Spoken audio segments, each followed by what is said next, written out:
Hello students, let's understand about union budget. Union budget is important for the managers because the budget reflects the stance of the government's fiscal policy. The government's budget has two important sides. The first side is receipts and the second side is the expenditure side. The receipt sides shows the various sources from which the government gets the income. And the expenditure side shows the various heads where government spends the money. So budget has two important sides. The one side is the receipt, which shows government's income, and the other side shows the expenditure of the government. When we look at the government's receipt side, then it gets divided into two important categories. The first one is the revenue receipts, and the second one is the capital receipts. If you look at the revenue receipts of the government, then it gets divided into two parts. The first part is the tax revenue and the other part is the non-tax revenue. On the other hand, the capital receipts of the government gets divided into two parts. The first part being the non-debt receipts and the other part is the debt receipt. So that's the receipt sides of the government budget. So now it is important for you to understand the receipts in detail. So let us first understand the receipt sides of the government's budget. So if you look at receipt side, then it basically shows all government receipts which are neither creating any liability for the government nor they are reducing the assets of the government.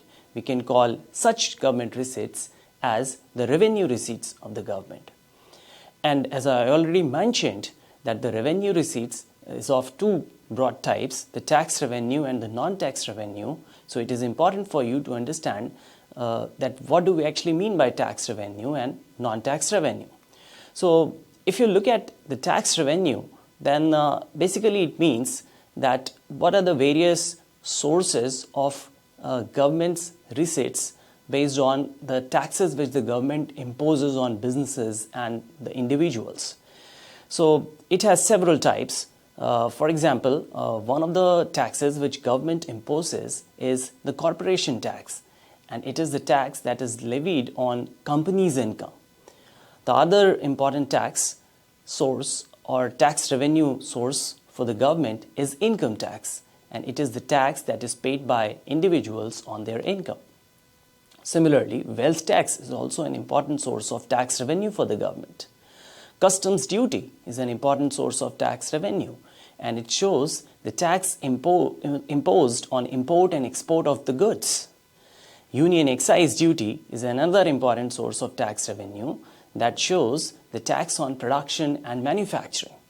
And similarly, goods and services tax is also an important source of tax revenue for the government. So these are the sources of tax revenue. Now, let's focus on the non-tax revenue sources for the government. One of the important sources of non-tax revenue for the government is the interest receipts. Similarly, the dividends and the profits from the public sector enterprises is also an important source of non-tax revenue for the government. So we all know that government has certain public sector undertakings. It is like government-run companies. So when these companies make profit, government gets revenue. So that acts as the non-tax revenue for the government. Similarly, government provides general services like administrative services and the policing services. And if government generates revenue from these administrative services, we can call it as non-tax revenue. Similarly, the revenue that the government gets from social services like education and the medical facilities, we call it as non-tax revenue. The revenue that the government generates from the economic services like agriculture, animal husbandry, dairying, all these are comprising of the important sources of non-tax revenue for the government. Government runs railways, and in this process, if the revenue is generated, we will call it as non-tax revenue. And grants and aid from the international organizations and other countries also form an important source of non-tax revenue for the government. And government whatever revenue that the government gets in the form of non-tax revenue from the union territories also forms the non-tax revenue for the government. Now, let us talk about the capital receipts. If you look at capital receipts, then basically these are government receipts that are either creating liabilities for the government, liabilities means borrowings, or they are reducing the assets of the government. We call such receipts as capital receipts. And by reducing assets, we mean that if government sells its stake in some of its companies, or we call it PSUs, public sector undertakings, then we call it that the government is actually reducing its assets. And technically we call it as disinvestment. So again, repeating, by capital receipt, we mean that when government is raising funds either by incurring a liability or by disposing of its assets, we call it as capital receipts.